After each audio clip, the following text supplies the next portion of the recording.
All right, my name is Pat Grady. I'm a partner at Sequoia. Sonia and Constantine and all of our partners at Sequoia will be your hosts for the day.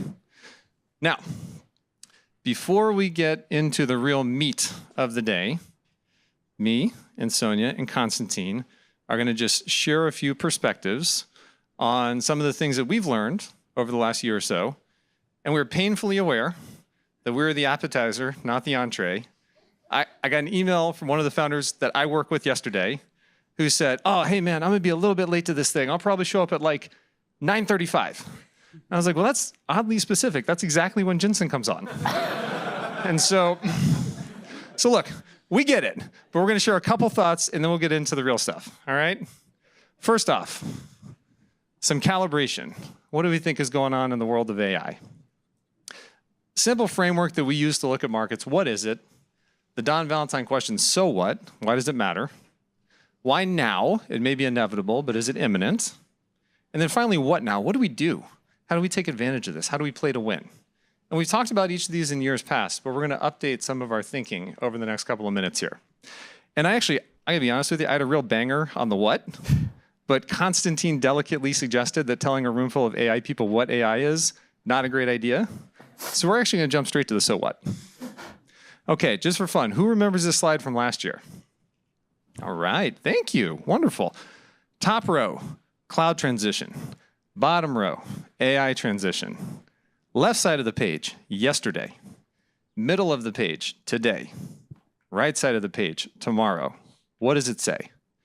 It says that the cloud at $400 billion in revenue is bigger than the global software market when that transition began. If we reason by analogy, the market we're going after in the world of AI, services, the starting point is at least an order of magnitude bigger. The end point, 10 or 20 years from now, has a chance to be absolutely massive. Important point. Now, we've actually updated our thinking. It's not just the services market that AI is going after. It's both. Services and software. It means that both of these profit pools are under attack. We've seen plenty of companies that start with software, gets a little bit smarter, becomes more of a co-pilot, gets a little bit smarter, becomes more of an autopilot, and they actually progress from selling a tool in a software budget to selling an outcome, to selling work into labor budget. Both of these TAMs are up for grabs. Okay, who remembers this slide from last year? Oh man, I'm a little sad. That was only like 3 or 4 people. All right, there's one more. All right, thank you. Don't be bashful. You guys can raise your hands. Okay. This layer cake represents the waves of technology that have stacked up over the last several decades to bring us to the present moment. There are 2 points to this slide. One, AI is in fact imminent, not just inevitable. The precedent conditions are in place. Compute, networks, data, distribution, talent. We have all the ingredients we need, so we're ready to go. Second point of this slide, these waves tend to be additive, and so the opportunity is much bigger than it's been for prior waves. It's also coming much faster. Now, I hate this slide. X-axis time, y-axis vanity metric. People use this to justify all manner of sins, okay? But the observation is correct. Things are happening faster and faster and faster and faster than they have before. But not a lot of people have dug in on why. And so we just want to take a second on that. If you think about the physics of distribution, you just need 3 things. People have to know about your thing, they have to want your thing, and they have to be able to buy your thing. That's it. Does anybody remember that logo? When the cloud transition got going, nobody was paying attention. Benioff had to do these crazy guerrilla marketing tactics to get anybody to pay attention. AI is very different. November 30, 2022, ChatGPT comes out. The entire world is paying attention to AI. Middle column. These are the combined monthly active users for Reddit and the artist formerly known as Twitter. Didn't exist at the start of the cloud transition, barely existed at the start of the mobile transition, somewhere between 1.2 and 1.8 billion people on these platforms today. Not the only way to find out about cool stuff, but a pretty good way to find out about cool stuff. Right side of the page. Let's imagine you listen to Benioff. There are only 200 million people connected to the internet. Today it's 5.6 billion. It's effectively every household and every business in the world. And so what does all this mean? It means the rails are in place. And when the starting gun went off, there were no barriers to adoption. This is not an AI-specific phenomenon. This is the new reality of technology distribution. The physics have changed. Train tracks are in place. Okay, another slide from last year. What do we do about it? Where do we play to win? 2 points on this slide. Number one, a lot of white space. Again, this is a slide from last year. There's a little less white space now. People are starting to break out. But for the most part, the opportunity is still wide open. Point number two, these logos represent the companies that got to $1 billion plus of revenue. We don't care about unicorns. We care about revenue and free cash flow. Got to $1 billion plus of revenue during prior transitions. Most of them are at the top of the page. Most of them are at the application layer. We have believed and we continue to believe that the same will be true for AI. The value is at the application layer. But guess what? You got competition. We got a second scaling law. We got test time compute. We got reasoning with tool use and inter-agent communication. That allows the foundation models to get pretty far into the application layer. What do you do if you're a startup and you're not building a vertically integrated business? Go from the customer back. Think vertical specific. Think function specific. Deal with complex problems that might require a human in the loop. But this is the race. This is where the value is going to be. And this should be top of mind for everybody. Okay, how do we play to win?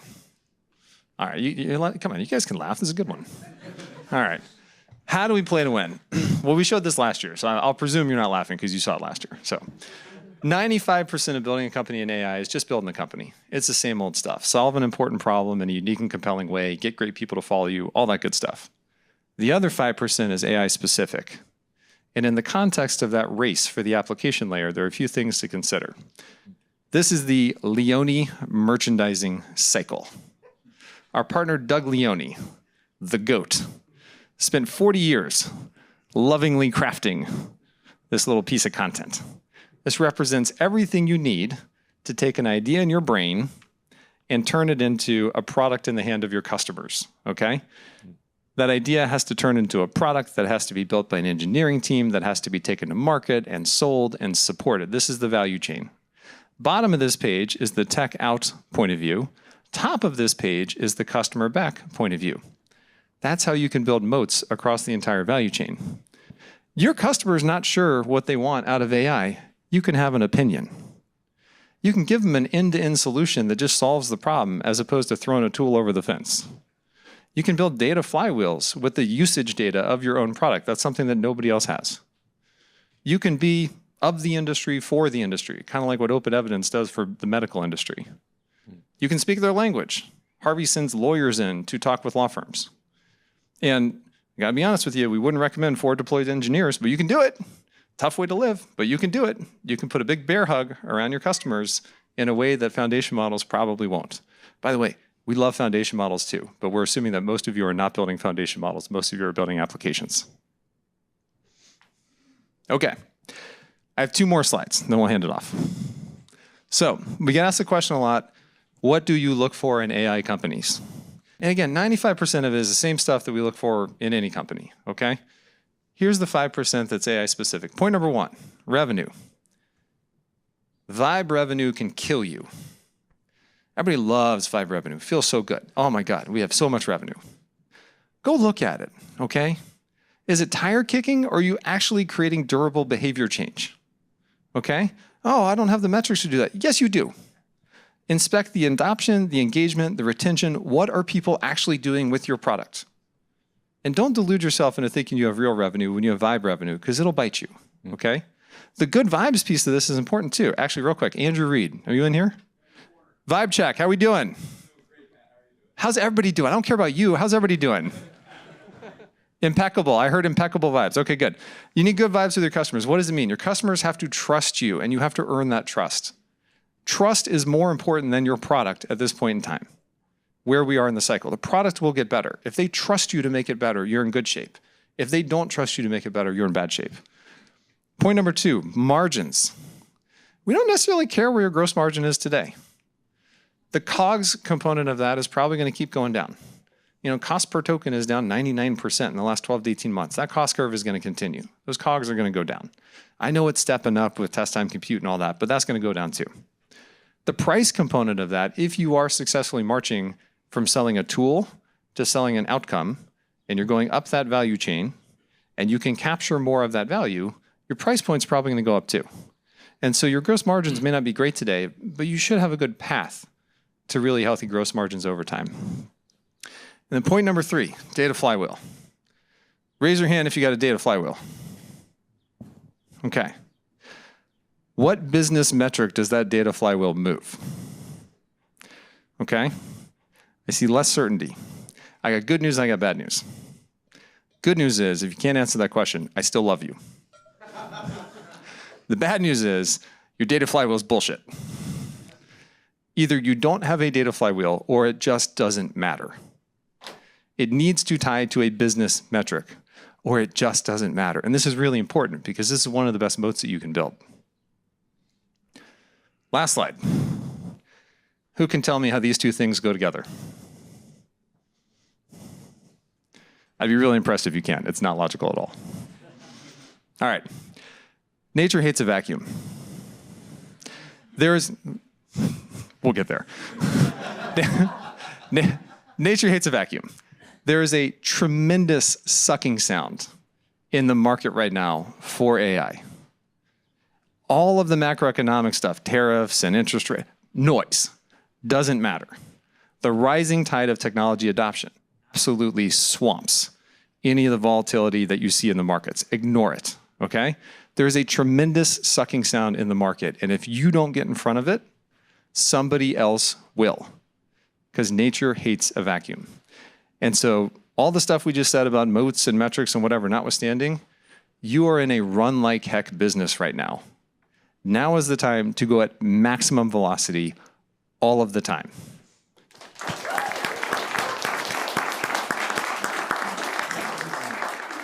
Thank you, Pat.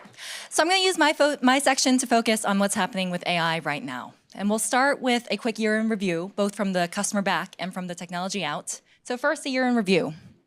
Back in 2023, we showed this chart of the ratio of daily to monthly active users for AI native applications versus for traditional mobile apps. And the punchline at the time was that AI apps had terrible engagement ratios.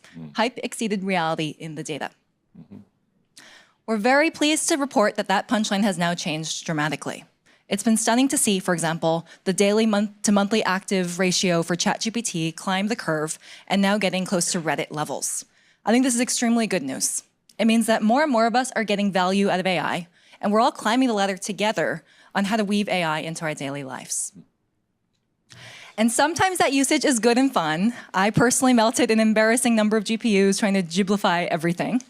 But while the Ghibli moment was fun and it was viral, the more exciting thing is all the deeper things that we're just scratching the surface of. So for example, advertising, the ability to create stunningly accurate and beautiful ad copy. Education, the ability to visualize new concepts with the snap of a finger. Healthcare, the ability to diagnose patients better with an app like Open Evidence. We're just scratching the surface of what's possible. And as the AI models become more and more capable, the things we can do with them through this front door become more and more profound. Okay, who here has seen the movie Her? Okay. And we have Brendan in the audience today. We still don't have AI ScarJo, but 2024 gave us what I would call the Her moment for voice. And voice generation went from almost there to fully crossing the uncanny valley. I've had a few folks say that, but keep your cards close to your chest. Let's see if I can truly blow your mind. You ever seen the movie Her? Oh yeah, Her. Classic. Joaquin Phoenix really nailed that falling for your OS thing, right? Makes you wonder what the future holds. Sesame's voice demo was incredible, Brendan. I'm excited to see what you built. And it's crazy how quickly the gap between science fiction and reality is closing on us. And it feels like the Turing test really just snuck up on us. Actually, hat tip for that to Jim Fan, who tweeted it, and I stole it for this presentation, so hi, Jim. Finally, the breakout application category of the year was coding, which reached screaming product market fit.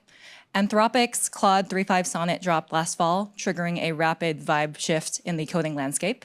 And people are now using AI coding for really impressive things. So for example, this person vibe coded their own DocSend alternative.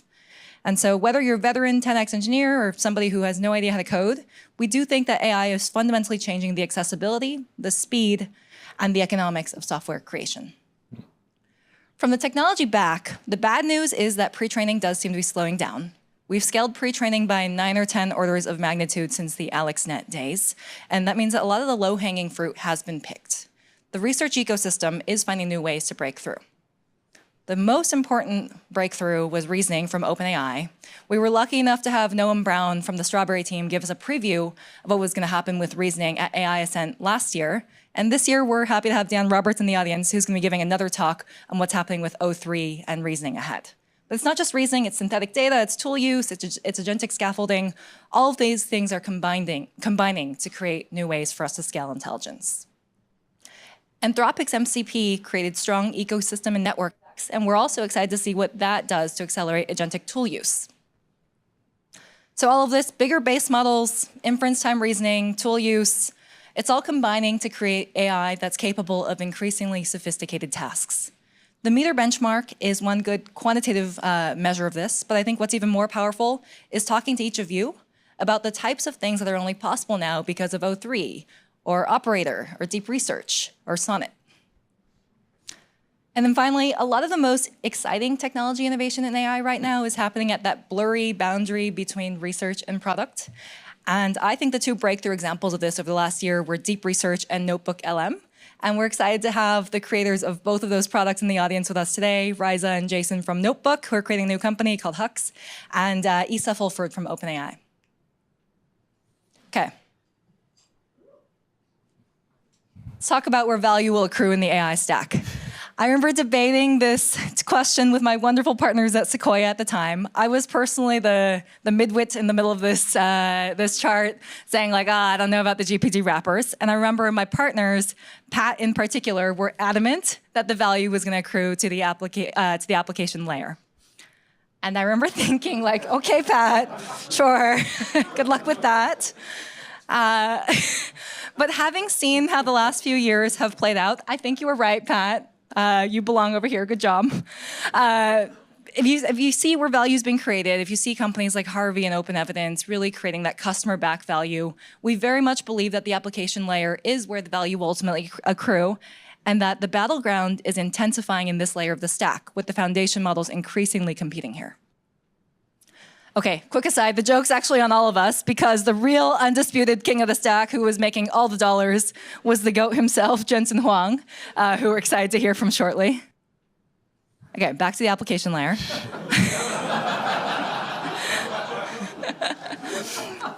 We now think that the first cohort of AI's killer apps has emerged, whether it's ChatGPT, Harvey, Glean, Sierra, Cursor, Abridge. But there's a whole set of new companies on the rise across a very rich and diverse set of end markets, including Listen Labs, including Open Evidence. We're excited to feature many of you today. Another prediction is that many of these new companies will be agents first, and that the agents these companies are selling will evolve from prototypes that are often just pieced together today to ones that are really robust. And we see two paths that companies are taking to build that. Path one, orchestration with rigorous testing and evals. Path two, agents tuned on end-to-end tasks. And we're excited to hear more on this from both Harrison of LangChain and Isa of OpenAI today. Our next prediction on the shape of agent companies in 2025 is vertical agents. Vertical agents are a wonderful opportunity for startup founders who deeply understand the domain. And we see companies creating agents that are trained end-to-end to excel in a very specific workflow, using techniques including reinforcement learning on synthetic data and user data to make AI systems very performant at very specific tasks. And the evidence we've seen so far makes us really optimistic. In security, Expo is now showing that they have an agent that can outperform human penetration testers.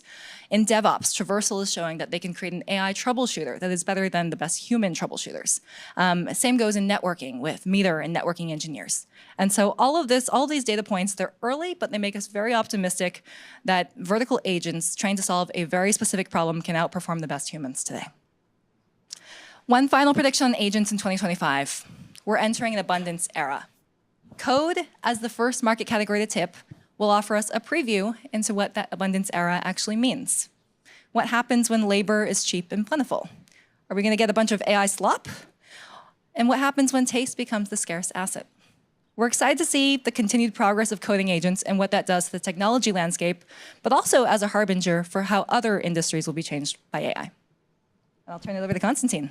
Thank you, Sonia. All right, great job. All right, good morning, everyone. Thank you, Sonia. Thank you, Pat. So we just talked about really big, important topics. The so what, why does this matter so incredibly much? The what now, what's going on in the world, the state of AI today and its immediate future. Now we're going to take a step back. We're going to think through predictions about what's coming in the mid and long term. In this section, we'll have three parts. We'll talk about what we see as the major next wave. Then we'll get into the technology needed to achieve that wave. And then finally, we'll talk about what it means for each of us, our day-to-day lives. A year ago, AI Ascent was all about agents. We were talking about agents, and they were just beginning to form into businesses. The topic was really these machine assistants that eventually, we predicted, would come together as machine networks. These machine networks are now broadly called agent swarms. They play a role in many of your companies and are beginning to form into a really critical part of the AI stack. Agents working with each other, against each other, collaborating, doing reasoning with each other. In the years to come, we think that this matures even further into an agent economy. An agent economy is one in which agents don't just communicate information. They transfer resources. They can make transactions. They keep track of each other. They understand trust and reliability, and they actually have their own economy. Well, this economy doesn't cut out humans. It's all about humans. The agents work with the people, and the people work with the agents in this agent economy. But in order to achieve that very big, important next wave that we're all going to enter, we have a lot of important technical challenges. And we'll talk about three of them. Frankly, this room is going to be addressing those three as you build. Well, the first is persistent identity. When we talk about persistent identity, we really mean two things. The first is the agent itself needs to be persistent. If you're doing business with someone and they change day to day, you probably won't be doing business with them for very long. That dramatically different experience will take its toll.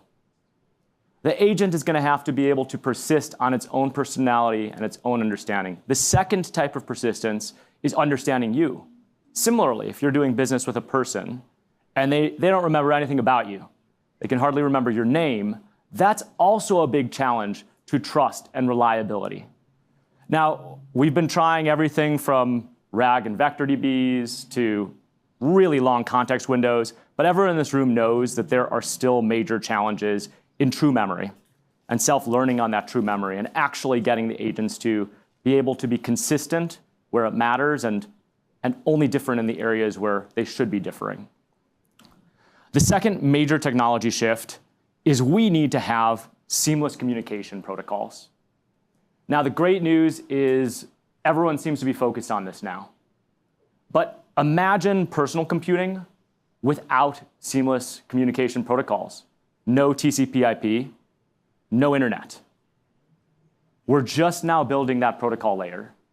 And there's certainly a lot of excitement around MCP. It's so great to see the big players collaborating and working together to come up with, this is just one, but a series of protocols that are going to allow for transfer of information, transfer of value, and transfer of trust. Finally, security. This is a topic that's going to be on the rise and is certainly on top of many of your minds. If you can't meet the person you're doing business with, palm to palm, face to face, that importance of security and trust is even further elevated. You can't with agents. So we're going to have an entire cottage industry formed around that trust, that security. And it will be even more important in the agent economy than it already is in our current economy. So we talked about the technology needed to get to this big wave, to get to this agent economy. Now let's talk a little bit about what it's going to mean for each of us. Well, first of all, it's going to change our mindsets. And frankly, this room is already there on what we're calling the stochastic mindset. The stochastic mindset is a departure from determinism. You know, a lot of us fell in love with computer science because it was so deterministic, right? You program the computer to do something, it does it, even if that results in a seg fault. Now, we're entering an era of computing that's going to be stochastic. If you ask a computer to remember the number 73, it'll remember that tomorrow, next week, next month. If you ask a person or an AI, well, it might remember 73. It might remember 37, 72, 74, the next prime, 79, or nothing at all. The point here is that this is going to be materially different thinking from what we've done in the decades past. Second change is a management mindset. And this management mindset is going to be all about understanding what your agents can and can't do for you. Everybody knows that being a really good IC engineer is pretty different from being a great engineering manager. And this is going to be the transition that most of the economy is going to make into more complex managerial decisions like blocking processes and giving feedback. And I really hope it doesn't result in year-end reviews of agents. Let's try to avoid that. The third major change for each of us is a combination of the previous two. Way more leverage with significantly less certainty. We're entering a world where you can do more, but you have to be able to manage that uncertainty and manage risks. And in this world, everyone in this room is extremely well-suited to thrive. A year ago at AI Cent, we talked about this chart. And we were talking about leverage because we said individual functions at an organization will begin to have AI agents. And then we predicted that these functions would begin to merge. They'd cluster, and entire processes would be completed by AI agents. We even made the prediction that we'd have the first one-person unicorn. Now, that hasn't happened yet, but we have seen companies scale faster than ever before, with fewer people than ever before. And we do think we're going to get to the highest level of leverage that we've ever seen in this economy. Eventually, these processes and agents are going to merge. You're going to have neural networks within very large, complex neural networks, a network of these neural networks. And this is going to change everything. It's going to reinvent individual work. It's going to rewire companies, and it's going to recreate the economy. Thank you all for joining us. We're going to have an amazing AI Cent today, and we're very grateful for you being with us.